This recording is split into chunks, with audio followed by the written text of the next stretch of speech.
What could be more vile and contemptuous than a slave trader trading in human flesh, buying and selling human beings, kidnapping them off the coast of Africa, selling them in the Americas. Such a man was John Newton. That's right. Slave trader. Vilest human being on the face of the earth.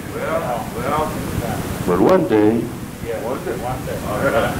drunk on the streets of London, he passed a mission and heard about Jesus. And Jesus lifted him up out of the depths and turned him from a slave trader to a preacher. Yes, it will. No wonder he said, amazing grace, how sweet the sound that saves wretch, slave trader, crook, like me. See, if you've always been good, you don't know what this song is. That's right. Hey. You real nice, come up in a nice neighborhood. Come on now. All those cute little dresses with the ruffles in them all your life. And you don't know what he's talking about. Right there.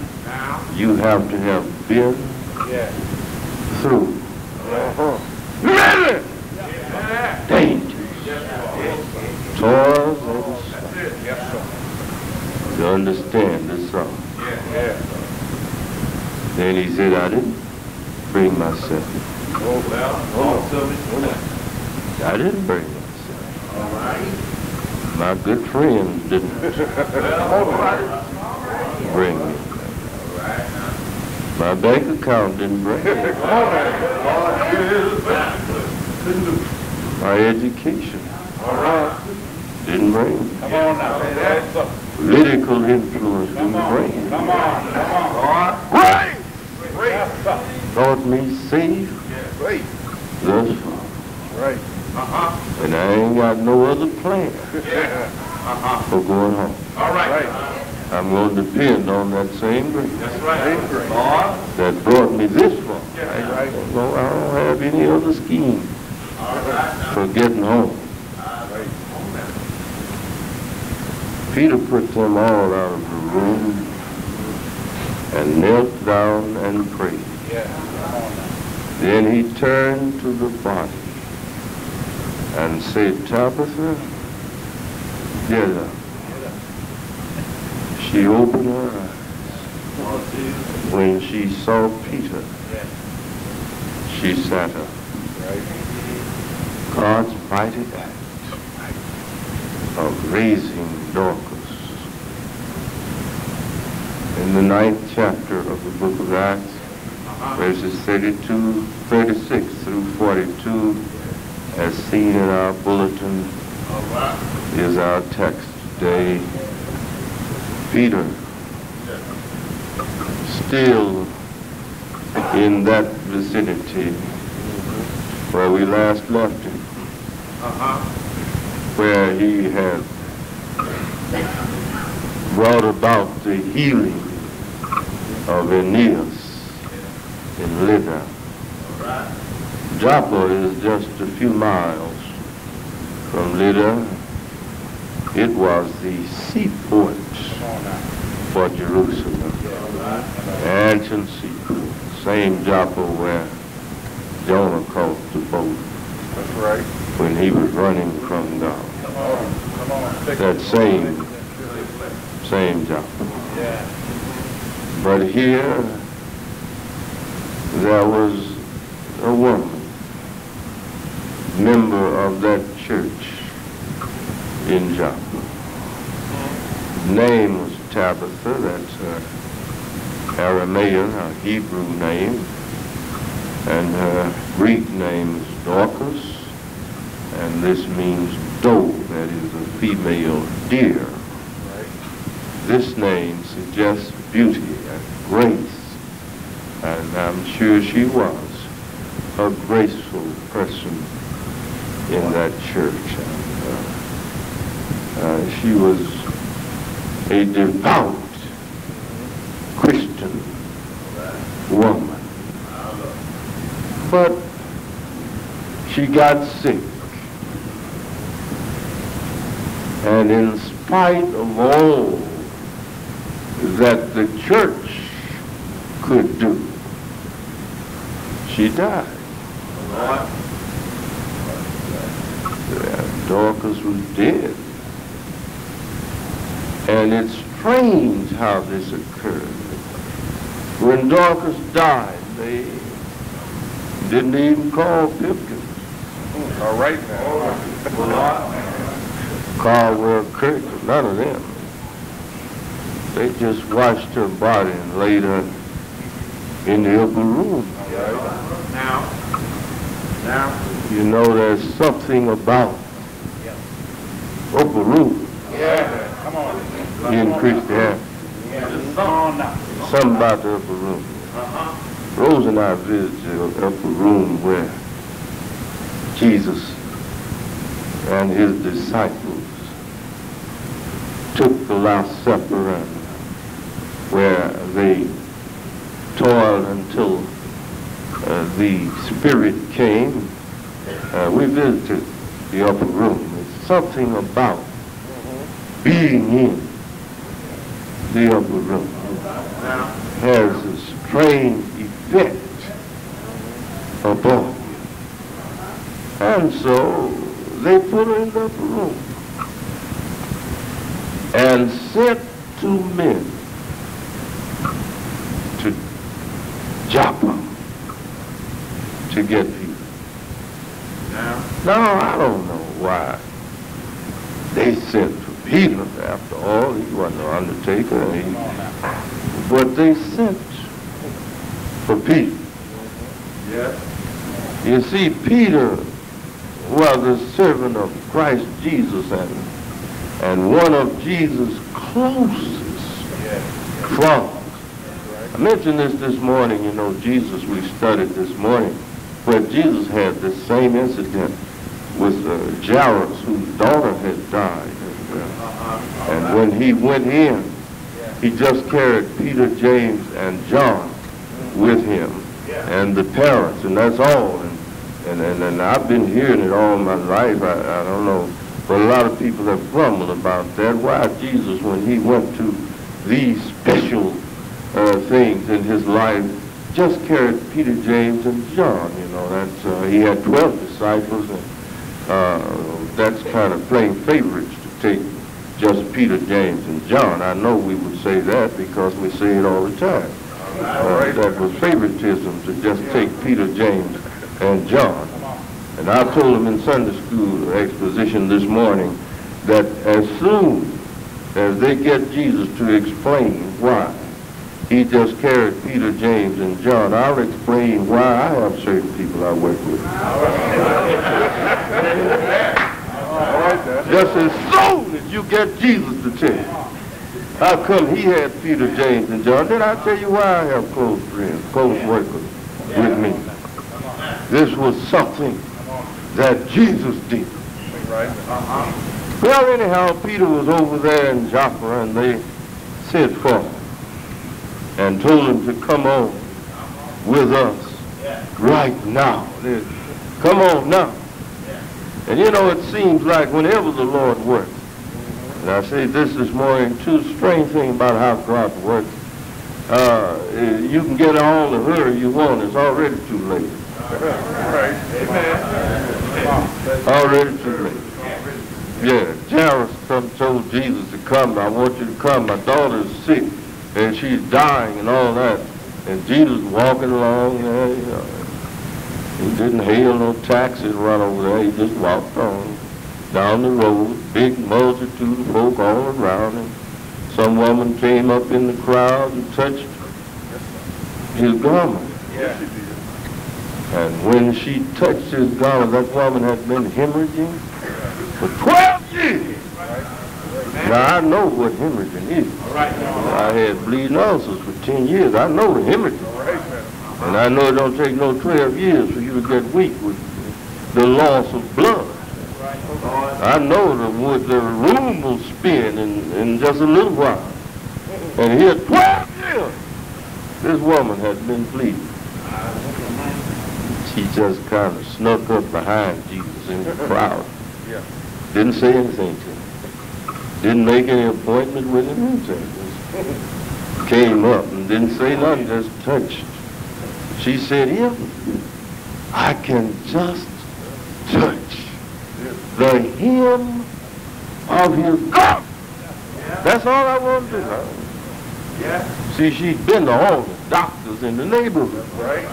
And she'd had all the appointments she needed. She'd had all the diagnoses and had nobody done anything.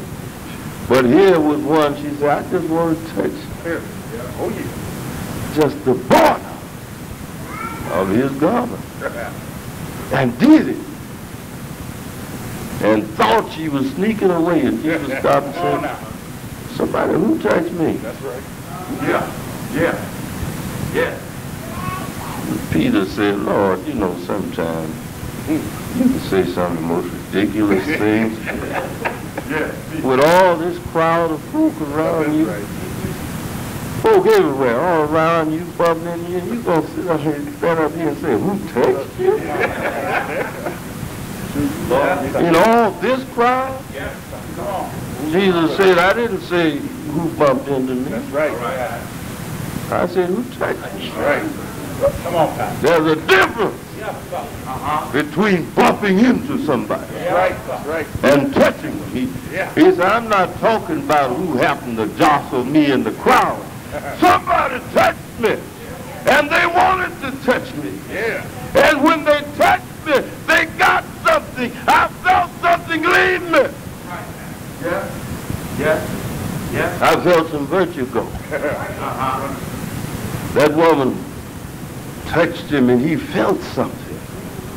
Jesus said, who touched me? And that lady said, I'm sorry. I didn't really mean any harm, and I didn't think you would even know about it. I've been sick so long, and I've been to all the doctors. All my money is gone, and I'm in such bad shape. I didn't mean any harm by touching you. But you see, I felt like you could help me. And Jesus said, oh, don't get upset over it. I just wanted the folk to know that it was you. Yeah, that's all. Because when she started giving her testimony, it would help somebody. And he said, I just want to know you was the one that did it. And it's all right. He said, your faith has made you whole. Go, be all right. And Jesus took time to do all this now. When the man's daughter died, I could just see Jairus on the pen. Man, don't you know, my daughter's died. This guy's standing here doing all this. You know, when you come for a person in emergency, you want him to come on. Man, you come on down. We need you now. But see, Jesus did worse than that. His best friends got sick. Right. And was dying. And they sent him a message, and he deliberately waited 2 days. And when he got the word, Lazarus was dead. And both of his sisters, Mary and Martha, as close as they were to Jesus, couldn't help but tell him when he came, if you had been here, he wouldn't have died. Now, if you want that translated into 1989 street language, it meant you should have got yourself up and come on here. When you heard about it. Dragging around in Jericho somewhere, you should have been here. That's all that means. You should have been here. There ain't no ifs and ands about it. You are supposed to come right now when you get such a message. But he took his time. He always takes his time. And that's why we sing sometimes. He may not come when you want him. All right. Come on. All right now. Go ahead. He's going to get there on time. All right. Always. It's too late for us. We're concerned. But it's on time. Yeah. Where Jesus is concerned. All right. Yeah. Amen. So here comes Peter, the woman already dead. Peter coming in there. All those folk gathered around. You know, Dorcas was a good woman. She wasn't a preacher. Huh? Some of them say she might have been a deaconess, but she wasn't no deacon for sure. And she wasn't, you know, a musician or singer or anything like that. The only gift we are told she had was the soul. And that had to be hand stitching because there wasn't no singers out there. All the gifts she had was the soul. But she did that and helped folks. Made clothes for the other widows round about. Made clothes. I'm sure for the orphans there in the neighborhood. She just was a good person and did good works. Some of us want to do something spectacular. When if you just do what little you can, it'll go a long way. When they were standing there talking to Peter about they were standing there with the stuff in their hand. Some of those women had on the garments that she had made, and they were just showing him the works of her hand. Oh, I don't know about you. But one of these days, when I have closed my eyes, you don't have to do a lot of talking about it. Just show them something that I did. Let the works, may the works that I have done speak for me. You do the whole lot of running around crying and talking and going on. That ain't going to help the situation. Yeah, but the works, volume, they began to show the coats. They began to show the shirts. They began to show the skirts. They began to show the handiwork of this godly woman Tabitha. Then Peter looked at all of that. While he was looking at it, he said to all of them, you're going to have to leave. Somebody said, well, Peter, why do you want us to leave? Peter said, the only way I can do anything is for you to leave. Reason I know that because I was with Jesus when we went to the house of Jairus. Jesus sent everybody away to do his work. Since he is my example, you're going to have to leave here. And the reason that the crowd must leave, there are some folk in the crowd who do not have faith. Why, when Jesus was getting ready to heal, they laughed at him to scorn. Jesus said, she's not dead, she's only asleep. And the Bible says they laughed him to scorn because they knew he was dead, she was dead, and not asleep. See, sometimes, when we get the word from God, we know better. Everybody in town knew that the girl was dead. Now here's Tabitha lying cold in the upper room, and here you, the man of God, standing there saying, I want everybody to leave out of the room. I don't know why some of us can't understand that the Lord works in mysterious ways. His wonders to perform. Plant his footsteps on the sea and run pass on every storm. Yeah, Lord. Look at Peter now, standing there in the room. The woman lying dead on the bed. But Peter bowed down on his knees. Now, Jesus didn't have to bow, but Peter bowed. And the reason Peter bowed, for Peter knew that what's going to happen here will not be me. Yeah, Lord. Yeah, Lord. Yeah, Lord. I need somebody to come here now. Now, Lord. Now, Lord.